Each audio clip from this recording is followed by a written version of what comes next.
Okay, we got an interesting story today about Buc-ees and a duck named Wrinkle. Hope you'll stay tuned. This is the Healthy Church Staff Podcast. My name is Todd Rhoades. I'm one of the co-founders over at chemistrystaffing.com. And today on the podcast, an interesting story that was just recently in the news. Maybe you heard about it. A guy named Justin Wood showed up at a Buc-ees. You guys know what Buc-ees is. It's a huge gas station in certain parts of the country. I've been in just one, and it was a remarkable experience. And just go look up Buc-ees, Buccees, online, and you will find a community devoted to Buc-ees. But anyway, Justin Wood decided to go to Buc-ees one day, and he brought his duck with him. Wrinkle the duck is the duck's name. And Justin says that Wrinkle is his service animal or his service pet. And he took Wrinkle inside the store. For the most part, Wrinkle stayed in a stroller, but occasionally got out and followed Justin around the store.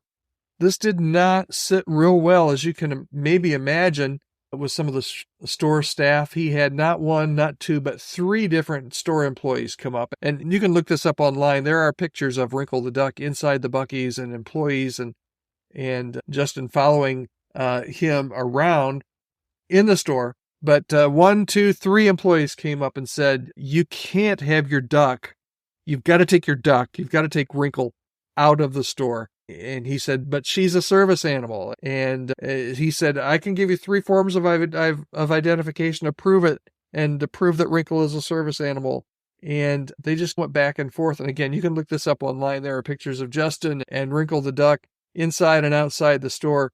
But eventually what happened was when Justin decided to leave the store, the police were waiting for him, and they gave him a notice that he was banned, not from just this one Buc-ees, but from all Buc-ees properties, all of the Buc-ees everywhere, for life.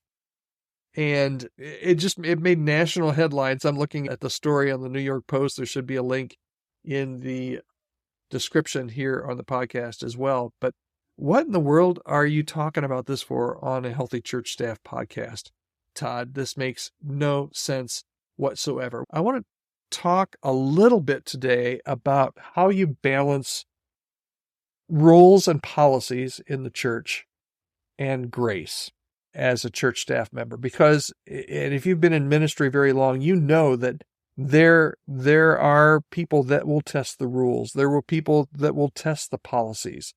And just like Buc-ees had a policy prohibiting animals for health code reasons, and that's the reason that they used, was that Buc-ees is a place that serves food, and ducks necessarily aren't necessarily the cleanest of animals. Although I will say that Wrinkle looked like he was pretty clean. She was pretty clean. But just like Buc-ees has rules and guidelines, churches have rules and guidelines as well. However, as a church leader, you need to consider sometimes it may be appropriate to make exceptions. It may be appropriate in some instances to extend some grace and to accommodate individuals' needs, as long as it doesn't compromise the church's core mission and values. Churches sometimes have rules and policies and are so rigid on them to the exclusion of loving people in the church. And other times the exact opposite is so, that there are no policies or guidelines and that anything goes, and neither one of those is a good way to be as a church. So how do you handle unique situations with sensitivity? Let's take Wrinkle, for instance, the service duck. It was an unusual circumstance that the Buc-ees employees, I guarantee you, when they went to work that day, never saw it coming, and they really seemed uncertain as how to handle it. And if you're a church leader, you're also going to encounter some of these atypical situations that you're not, you never thought you would go to church and have to deal with this. You never thought that you would have to go to the office and deal with this, but you're going to have situations that really sometimes require some wisdom and discernment and some sensitivity to address properly. And it's important to listen and to gather information and to respond in a measured way. Of course, you have to look at the policy. You have to look at how you do things and what should be right. But sometimes there are things that are blurry, and sometimes you need to consider different perspectives. So here's a different perspective. This man, Justin, felt that his service animal should be permitted. And while the store prioritized its no animal policy, Justin didn't take light to that. And church leaders need to be able to see issues from multiple angles. And sometimes this means balancing things like member needs and desires, and theology and church doctrine and public perception and legal requirements. Seeking to understand different viewpoints is really key. One of the best episodes of this, I'm looking right now, I should have had this already and I can't find which episode it was, but was I should have looked this up before. One of the prime examples of a church having a policy and not looking at different people's perspectives was the view of an elderly gal that wanted to be buried in the church's cemetery, and she'd given for the church. She'd been there for 50 years, and she had become homebound and hadn't been to the church for a year. And I think the new pastor decided that no, she didn't qualify to be buried in the church's cemetery. So that created just a huge problem for the family. They were very upset about it. They actually did a petition and got thousands of people to sign this petition against the church, and the church eventually had to back down. Sometimes policies are meant to be looked at and bent a little bit, but the other side of that is you can't bend a policy for everybody. You really need to do that carefully. Dealing with disappointed or frustrated people, and we do this all the time in the church. It might not be a duck owner, but the people do get disappointed and frustrated at our church and our leadership, and we must be prepared above policies. Listen, here's the main thing I want to say today. Above policies, you have to pastorally care for people. And that includes people that are upset or people that feel let down when their needs or their wishes can't be accommodated. And going back to something we talked about early on in this podcast, exhibiting empathy and explaining rationale and suggesting alternatives is a big part of what you do.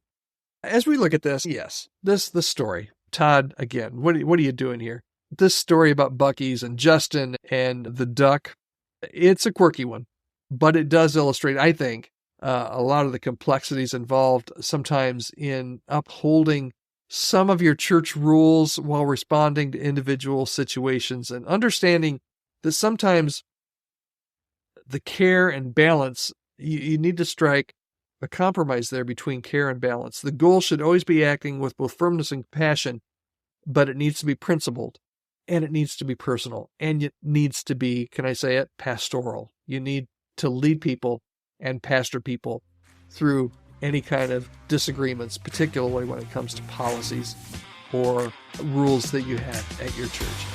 I'd love to hear your comments. What have you come up against with people being upset, or maybe a rule or something that you have in your church that people got upset about? And how did you deal with it? Did you end up bending the rule? Did you just tell them no? How did that go with the person that was upset? I would love to hear how you pastored through, and maybe some of the mistakes you made or some of the things that you learned through that situation. You can email me anytime at podcast@chemistrystaffing.com. That's podcast@chemistrystaffing.com. This will probably be the last episode on church leadership and Buc-ees that I do, but who knows, maybe not. We'll see. Hope you join us again on the Healthy Church Staff Podcast.